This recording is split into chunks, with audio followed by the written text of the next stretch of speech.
এরকম ভিক্ষা করে তো ক টাকা ইনকাম করি, সারাদিন এরকম বসে বসে শুধু শুধু ভিক্ষা করতে ভালো লাগে?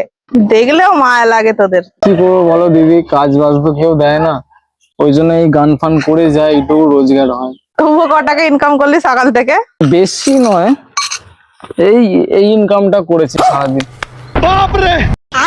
দে দে আমাকে দে।